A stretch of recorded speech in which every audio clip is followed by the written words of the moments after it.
Tensions remain high in Israel after the United States relocated its embassy to Jerusalem. And now Guatemala has become the first country to follow the U.S. lead.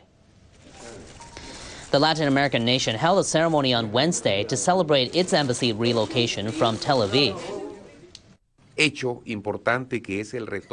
With the return of the Guatemalan embassy to Jerusalem, we are reaffirming our bonds of friendship and brotherhood towards the prosperous people of Israel.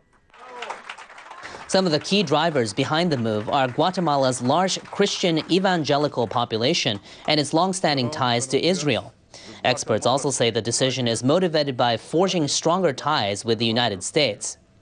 Israel has been calling on other countries to follow suit. Paraguay is expected to move its embassy later this month, and Honduran lawmakers have also approved a plan to do the same.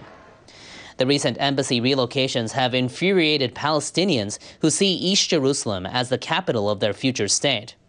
A senior Palestinian negotiator says Guatemala has chosen to stand on the wrong side of history.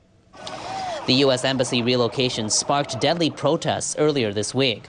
Palestinian health officials say more than 60 people were killed and over 1,300 were wounded by gunfire in clashes with Israeli forces. But Palestinian protests on the Gaza-Israel border have simmered down over the past 2 days. NHK World's Masataka Kozu took a closer look behind Guatemala's decision to move its embassy. Ivana Velasquez prepares a meal for her 2 children. While she raises her family, her husband works in the United States.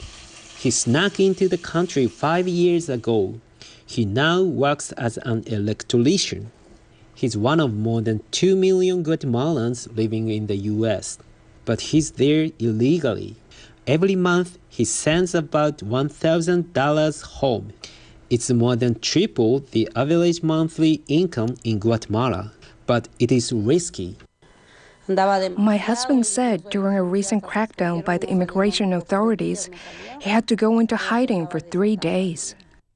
The U.S. administration under President Donald Trump has vowed to crack down on illegal immigrants.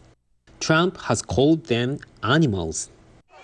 Many in Guatemala rely on income from their family members working in the U.S.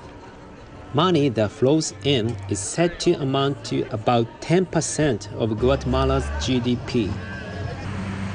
The country has long ties with Israel, but some suggest the decision to relocate its embassy was to win favor with Trump. Guatemala's former foreign minister said the U.S. president won't buy that argument.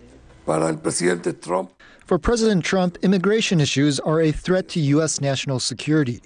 The Trump administration will never change its policy no matter what Guatemala does. Guatemala's economy is heavily dependent on the United States. More than a third of its exports are sent there. And the U.S. sends back millions of dollars in foreign aid every year. But the relocation of its embassy to Jerusalem may threaten another aspect of its economy.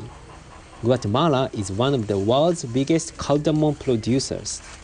About 350,000 families rely on the spice for their income. The majority of the spice is exported to the Arab world. The Palestinian Authority has started discussions with Arab nations to limit imports in retaliation for its decision. For us, cardamom is our only job. If they boycott buying it, our community will be hard hit. The economic consequences of Guatemala's decision have yet to materialize. It has solidified its relationship with Israel, but it's unclear if that will translate into a better one with the United States. Masataka Kozu, NHK World, Guatemala City.